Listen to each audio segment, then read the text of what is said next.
When love becomes a lie and life demands courage. The day I stopped being afraid and started living again. I never imagined life could turn upside down so quickly. I had a routine that seemed solid, almost predictable, and I believed that my marriage of over 2 decades was living proof that I had made the right choices. My mornings began with strong coffee and quick exchanges with Susanna before we each left for work. I dedicated myself zealously to my profession, sometimes more than I should have, and I was already feeling the weight of age in my knees, which complained after so many hours on my feet, until a simple accident on a ladder brought me down, both literally and symbolically. A complicated surgery forced me to stop, and for the first time in years, I was stuck at home, vulnerable, dependent, and without control over my own body. I thought the biggest challenge would be accepting my physical limitations, but I soon discovered that knee pain would be the least of the wounds I would have to face during that period. Let me introduce myself. My name is Bernardo. I'm 46 years old, and at the time everything happened, I was working as a project manager at an engineering firm. Susanna, my wife since adolescence, was the person I loved above all else, with whom I shared dreams, plans, and daily routines. I've always been dedicated, methodical, someone who enjoys having control over my own life, even if it meant sacrificing leisure or rest. The surgery took me out of my comfort zone, and being confined to my home made me realize how much I depended on the stability I believed I had. Suddenly, I found myself vulnerable, reflecting on choices and the person I'd become over 23 years of marriage. I thought I knew Susanna intimately, but life was about to devastatingly show me otherwise. Recovery was slow and drawn out. I, who had always been on the move, had to learn to live with the silence, the long days, and the walls that seemed to swallow me. At first, I thought Susanna was there for me, always present. She took care of my medications, adjusted my pillows, and got me food. But between one care and another, there was something different, almost imperceptible. A strange delay in returning from work, a rush to respond to messages, a smile that didn't include me. I tried to convince myself it was all in my head, that the tedium of recovery was making me paranoid. But each small detail grew inside me, creating an uncomfortable feeling that I was no longer part of her life as I once had been. I've never been a suspicious man. I've always believed that trust was the foundation of any relationship, and so I never considered going through her phone or looking for hidden signals. But doubt is a cruel seed, and once it begins to germinate, it grows in a way that suffocates. One night, while she was fast asleep, her phone vibrated insistently next to her bed. I fought the urge, took a deep breath, closed my eyes, but curiosity mixed with fear overcame me. I picked up the device with trembling hands, my heart pounding in my chest. It took only a few seconds for the screen to display what I feared most: messages exchanged with Leonardo, a younger co-worker, charged with intimacy and desire. There was no other way to interpret it. There it was, before me, confirmation that I was no longer the center of her life. Anger exploded inside me like wildfire. I wanted to wake her up immediately, scream, throw all those messages in her face, demand explanations, cry, and maybe even beg her not to let it be true. But something paralyzed me. Maybe it was the physical pain that still throbbed in my knee. Maybe it was the memory of everything we'd built together over more than 2 decades, or even the fear of completely losing my composure. I did nothing. I closed my phone, lay back down, and stared at the ceiling until dawn, trying to understand how life could turn into ruins in a matter of seconds. The next day, I pretended nothing had happened. I watched her every gesture with increased attention, but without revealing that I already knew about the betrayal. It was the first time I realized there was no point in reacting impulsively, that I needed to think calmly, even though I was shattered inside. In the days that followed, every movement in the house reminded me of the betrayal. Even Susanna's small gestures, a cup of coffee, a distracted glance, a touch on my arm, became silent warnings. I felt a mixture of anger, sadness, and disbelief. As much as my rational mind tried to accept that there was still love, something inside me screamed that the bond I knew was broken. I wondered how someone could dedicate 23 years of their life to another person and then suddenly choose to share their secrets and affection with someone else. At night, alone in my room, I cried silently, not wanting anyone to know I was broken, because I was proud to appear strong and balanced. But each tear was a small release, an acknowledgement that I needed to rebuild myself, even before I knew how. It was during this period of reflection that I realized I needed to act, but strategically. I didn't want to lose myself in the impulses of revenge or anger. I needed to find clarity and strength within myself, even while confined by my painful knee. I began recording every detail, schedules, messages, small pieces of evidence that confirmed the reality I was trying to deny. At the same time, I decided to review my financial life and my personal priorities. I'd always been methodical, but now it was different. Each decision carried the weight of ensuring I could start over without depending on anyone. For me, this was the first real step toward liberation, regaining control over my own life, unhurriedly but firmly. Little by little, I felt that this organization was giving me back something I thought I'd lost: autonomy and dignity. I sought professional help. I scheduled sessions with a therapist to deal with the pain and feelings of betrayal. Talking openly about my feelings, my fears, and my frustration was liberating. I understood with each session that it was never my fault, and that the trust I placed in Susanna was not a mistake. I learned to identify destructive thoughts and replace them with empowering strategies. This process was neither quick nor easy. I often felt like giving up, wallowing in sadness, or even pretending nothing had happened. But each small step forward, each insight, served as a stepping stone toward rebuilding who I truly was, regardless of what she had done. Meanwhile, my routine began to change.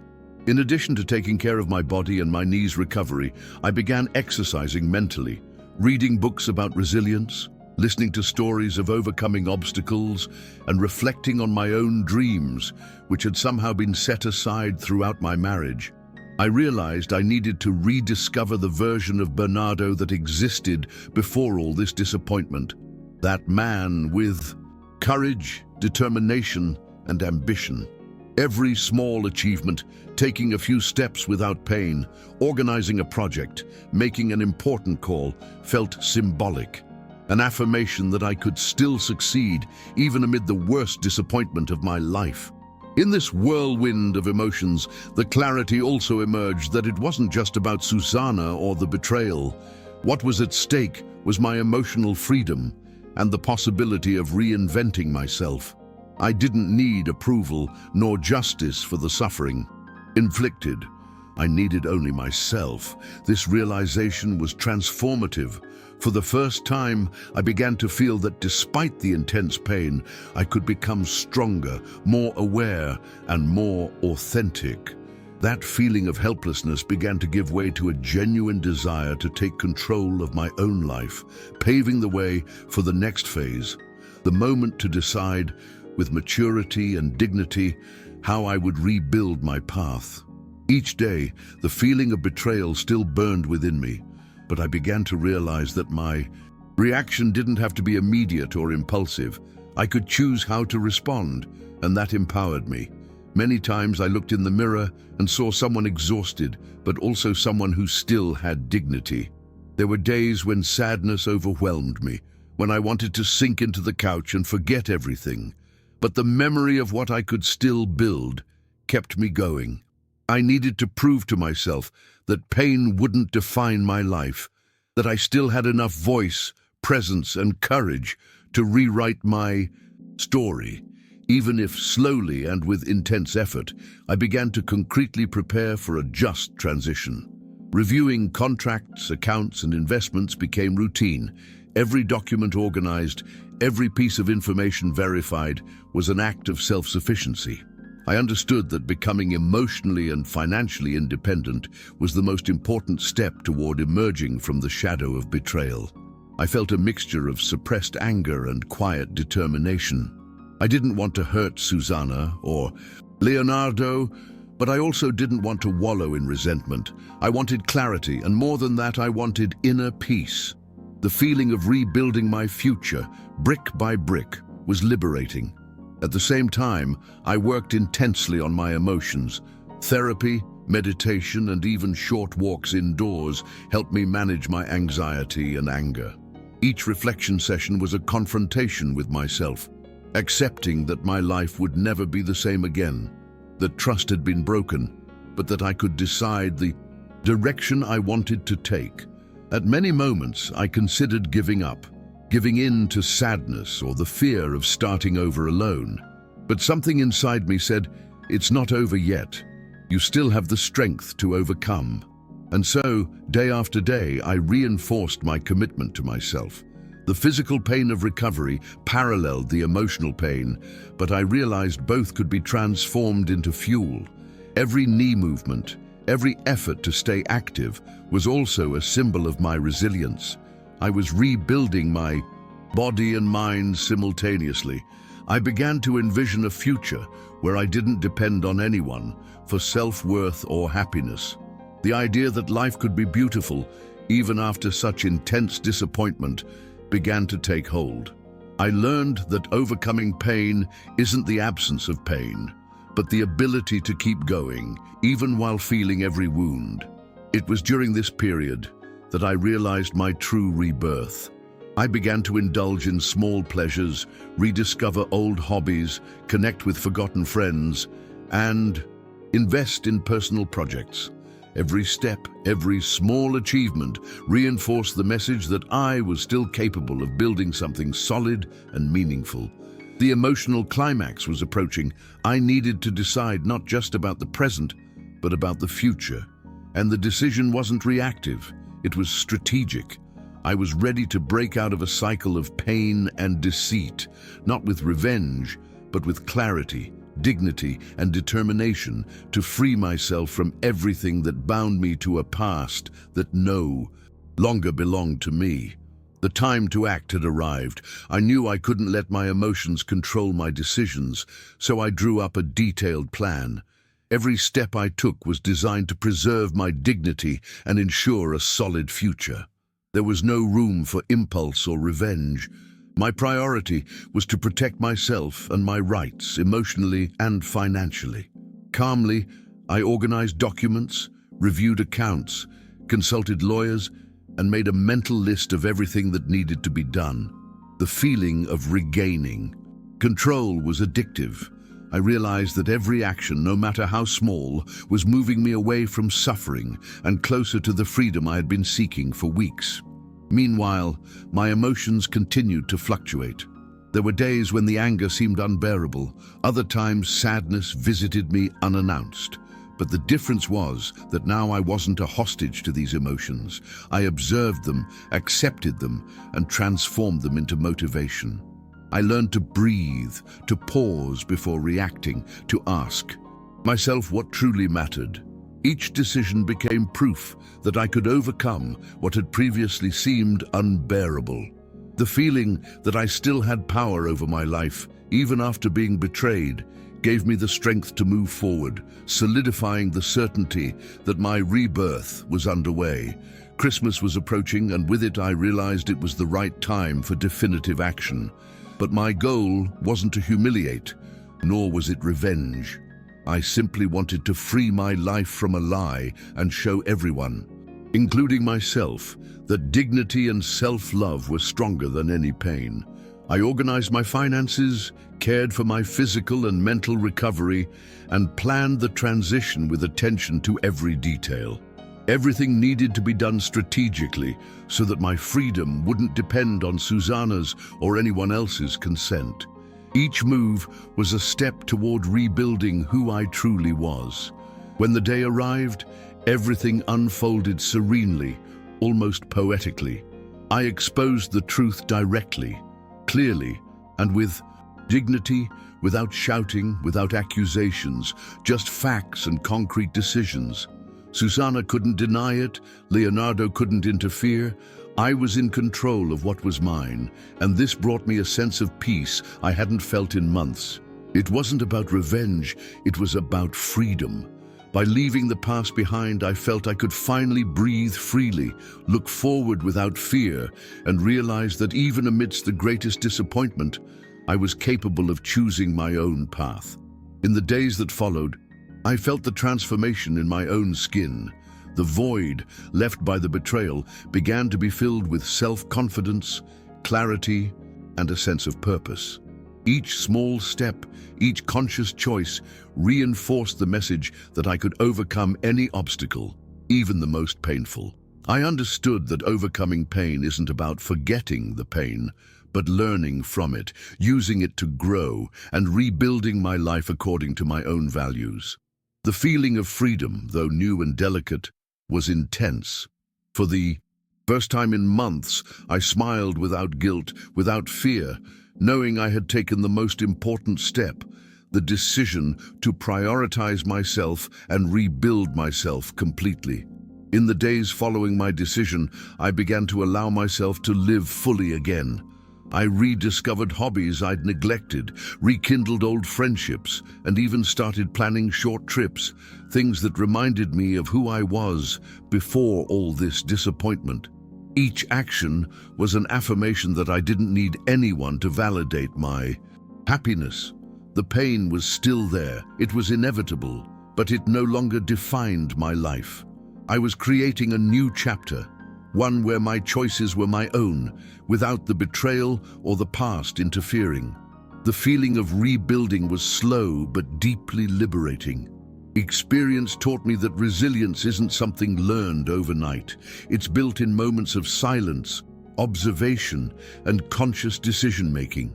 I discovered that it's possible to feel deep sadness and still move on.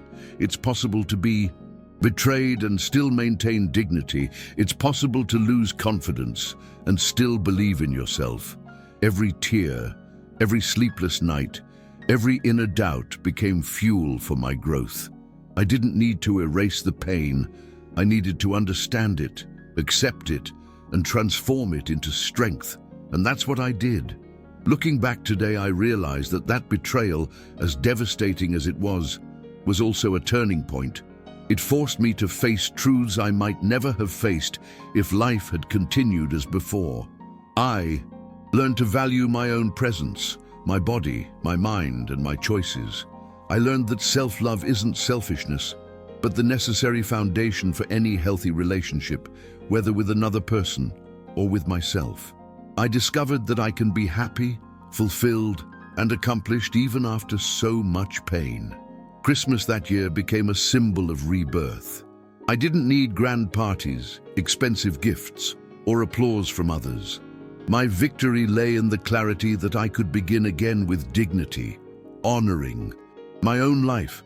By letting go of the past, I felt I could finally breathe freely, look to the future without fear, and realize that every challenge, every tear, every night of uncertainty had prepared me to become a stronger, more self-aware version of myself.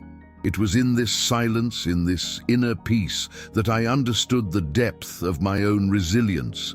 I'm not saying every day is easy, or that the pain has completely disappeared, but I've learned to live with it, without letting it define who I am or my future choices. Today, I share my story to show that it's possible to transform betrayal and suffering into opportunities for growth, that even in the darkest moments, there's a path to freedom and self-love. I discovered that overcoming doesn't mean erasing the past, but rather finding the strength to write a new chapter with courage, clarity, and dignity. I overcame the pain, not for revenge, but for myself, and that is my true achievement.